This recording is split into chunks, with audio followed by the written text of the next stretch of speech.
All right, how you doing? So today's 21 January 2021, like 4:15 in the afternoon. As you could tell, the skies look kind of golden there. All right. So yeah, the sun's gonna be going down here in a little bit. But I thought I'd talk about that false prophecies. Okay, false prophecies about the election and then the post-election, including mine. All right. I don't know if it's a prophecy or an synopsis, but even mine was wrong. Okay, and so in the minds of many of these different like preachers and stuff. All right, so I guess my surmise was wrong. Okay, I call mine the surmise, but I don't know. There's two sides of this. I just think when somebody says, you've had plenty of people have said this. I believe it was Kenny Copeland. That other girl, I forgot the other girl's name. Paula, I think it's Paula White, I believe. And a few others that made these prophecies. And they probably were making the prophecies because I think that they were supporters of Donald Trump, okay, the president that just exited out of the White House yesterday for the new president, Joe Biden. So, I don't know. I'm an independent, so I'm the type of guy, I'm probably going to vote for the best man for the job. And to be honest with you, I didn't vote for neither one of them for 2020. But I don't know. I think, like, when those guys, because I didn't say it, you mentioned, like, God tells you this and God tells you that, and he appoints all these different people. I think, say like Paula White did. Okay, I guess the strike or whatever, all right, based on this election or try to overturn it. I think that not only that, but I think there's a scripture that says that, you know, you'll end up pretty much killing yourself. But back then they took that very seriously for like blasphemy, all right, if you used his name in vain and all that, all right, for a false prophecy. So I think moving forward is one of the things that you got to be careful about for spiritual leaders or maybe YouTubers that may make a statement like that and end up losing your credibility. You know, people are really not going to take you seriously. And it also, I think that if you're a so-called Christian, that'll pretty much taint the image of the religion and all that. Okay.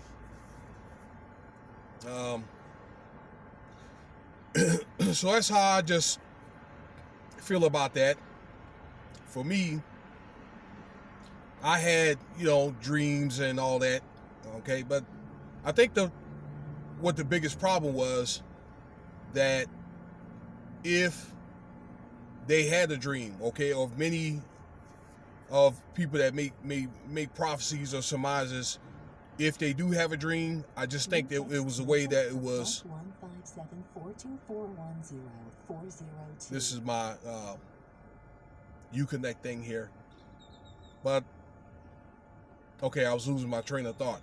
If you do have a surmise, I think it's the way you just put it out. It's the way that it's delivered. Okay, and my delivery was somewhat off. And I think I want to do a two-part series to this. I want to do the fact that, yes, my assumption or my prediction was wrong, number one, or was not accurate. That's a more politically correct way to say it. It was not accurate. I probably should have gave this thing more thought. But then again, nobody knew. I want to say probably till like October, the end of October. I mean, it looked like everybody or thought that President Trump was going to get elected.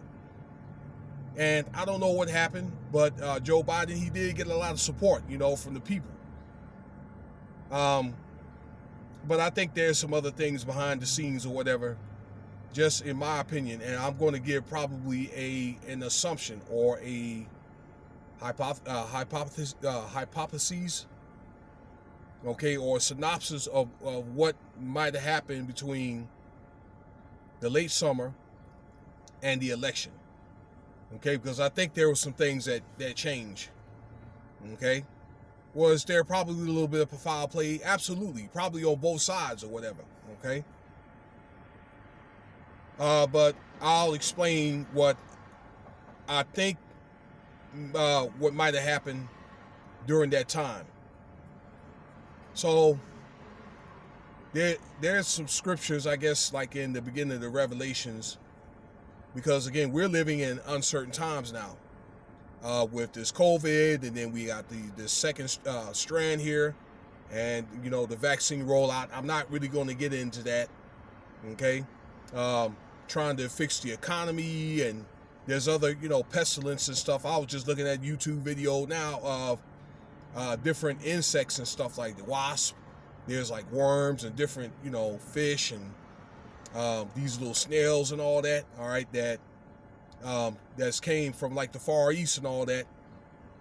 And this is something that's going to have to be dealt with. They have the resurgence of the Black Plague that was in Europe about 500-600 years ago. And there's going to be another virus, no doubt about it.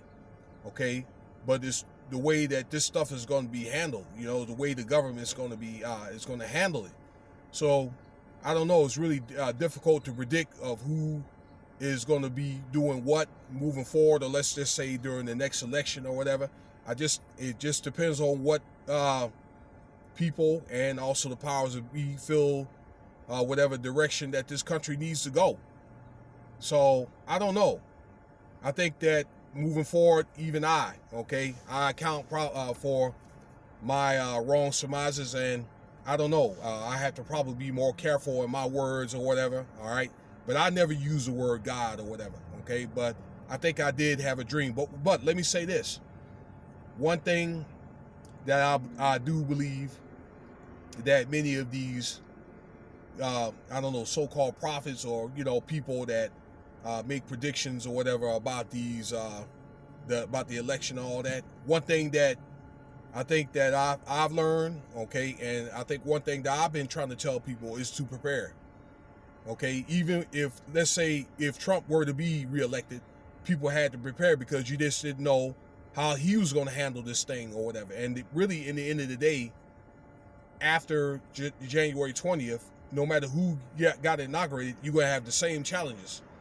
Again, fixing the economy, and you have other things like, say, like technologies, the stock market and all that, keeping that afloat, health and well-being. You also have a lot of tension going on in China or around that area, in the China Sea and in the Middle East, on how that's going to be handled and all that. So there's different troops over there in the Middle East that are leaving certain areas like Germany or like Afghanistan, some of those areas they're going to be leaving, but they're eventually going to be going to other areas like Dubai and stuff like that. So yeah, there's going to be many changes, all these different these civil and social groups or whatever, and the fear of a potential civil war. Okay, so there was fear of that. So I don't know. It just you never know what's going to happen over these next 4 years. It's just too uncertain of times to try to figure things out. Okay, what's going to happen near term? We'll see in the long term. Let's say 3 or 4 years, because you really don't know. I don't want to keep saying the same thing over and over again. To take one day at a time, probably do some short term to near term planning. I'm talking about doing maybe 3 to 6 months or whatever, and worry about the times that we're in now, and make the things best of the things that we have. Probably things like getting these cases down, trying to open back up the economy, probably like in the spring and all that, getting people back to work. So I think, be it no matter what side of whatever political party you're in, really it's kind of like it's a thing where we're Americans and working on the same goals, so we can get ourselves or our families back to where we need to be or whatever. And for the people, you have to really kind of conduct yourself in a way that that there's no government here, because a lot of this stuff is stuff that they're doing, okay, or they're feuding up there in DC or whatever. That's their fight, and to really worry about you and yours, and also to keep the Most High first. That's if you choose to do so. I would recommend you do that. That's what I'm gonna do no matter what. Okay, so the thing pretty much moving forward is to be prepared, because you don't know what they say, what time of the hour. All right, they have a scripture about that. If you look hard enough, you'll find it, like in the New Testament and all that. So yeah, my assumption is wrong. I have to have a better choice of words moving forward. So I'm not going to say that Joe Biden is one of my favorite people. Personally, I don't like him, but he is the president, and Kamala Harris is the vice president, and that's the way it's going to be moving forward. All right. I just pray that now that they're in office, they're going to do the right thing. And if you like this video, feel free to subscribe, leave your comments, and I'm going to make a part 2 of this video, and that's going to be entitled maybe my, I don't know, thesis or synopsis or what may have happened in the latter part of the year that led to things being the way it is now. And part of that is the COVID and the way that this virus was handled. So stay tuned for that next video. Okay, I'm out.